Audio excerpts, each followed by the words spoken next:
大家好，我是杰奇，欢迎来到专利洞察。你知道吗？在全球扫地机器人市场里，如果回到几年前，几乎所有人第一个想到的名字就是 iRobot。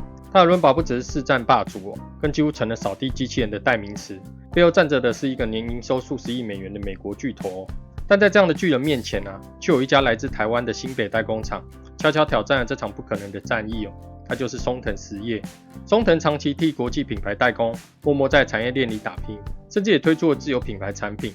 然而2017年 iRobot 把这家台湾公司告上了美国 ITC， 指控松藤的扫地机器人落入了 Roomba 的核心技术专利。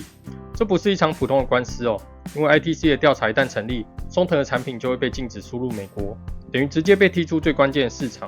一边是全球知名的科技巨头，一边是代工起家的台湾厂商。战局开始，几乎所有人都觉得松藤凶多吉少。不过故事却没有照着大家的想象走下去松藤选择了反击。关键武器来自工研院，别忘了工研院在台湾一直扮演着技术火药库的角色常年投入机器人感测与自动化研究。早在扫地机器人还没普及之前他们就已经悄悄布下了专利网，光是导航与定位相关的专利就有上百件。更重要的是这些专利并不是临时找来的防御工具，而是工研院10多年来持续深耕机器人技术的成果。换句话说，当国际市场还没意识到这些技术的重要性时，台湾的科研单位早已默默把火力准备好，等着有一天能够派上用场。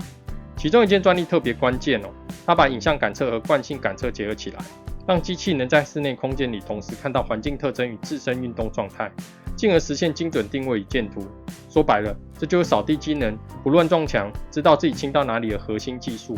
2017年底，松藤取得了这项专利的权利，并且选择主动出击他们在美国麻州地方法院直接反告 iRobot， 指控 Roomba 900系列也侵犯了这项技术这一步非常关键，因为它瞬间改变了双方的谈判位置。原本 iRobot 是高举专利大旗的原告，松藤只能被动挨打，但有了工研院的专利加持，松藤摇身一变，从被告变成了也能伤人的原告。换句话说，战场上的剑不是只有对着自己，现在双方都得担心被对方刺伤。而这样的态势正是谈判桌上最有力的筹码。松藤的反击出手效果立刻显现对 iRobot 来说，原本这场官司只是想把代工厂挡在市场之外，但现在局面完全不一样了。如果继续打下去，他们也可能因为松藤手上的专利而陷入被告位置。于是2018年初 iRobot 主动向美国 ITC 提出申请，要终止对松藤的调查。这等于直接宣告双方已经达成了和解。消息一出产业圈都惊讶，因为同一波被告的其他公司，有的只能乖乖付钱了事，甚至有人选择退出市场。唯独松藤靠着工研院的专利，不只保住了美国市场，还逼得 iRobot 必须坐上谈判桌，给予比其他对手更有利的条件。这场战役最后在全球和解中落幕。对于松藤来说，这不只是官司胜负的问题，更像是一场生死保卫战的逆转胜。从差点被封杀的代工厂，变成了和产业龙头平起平坐的谈判者。这场战役给我们一个非常清楚的启示：专利不是只能防御，更是最强的反击武器。如果当时松藤没有工研院的专利在手，很可能跟其他被告一样，只能被动挨打，乖乖付钱，甚至失去美国市场。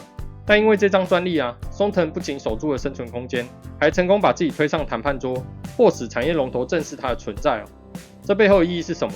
第一，专利不只是防身符，还能成为反击的筹码。第二，当你缺乏足够的自有专利时，与研究机构合作，取得外部专利，也能立刻改变战局。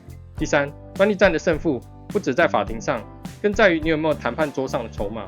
所以你看，松藤这段故事不只是一次官司的胜负，更像是一本活生生的教材。弱者也能靠专利打出强者的姿态。那么，你觉得如果松藤当时没有工研院的专利帮忙，这场战争还会有不一样的结局吗？留言告诉我你的看法。我是杰奇，谢谢你看到最后。如果你觉得这支影片不错，记得帮我按个赞并分享，这样 YouTube 也更容易把影片推荐给更多人。我们下次见，拜。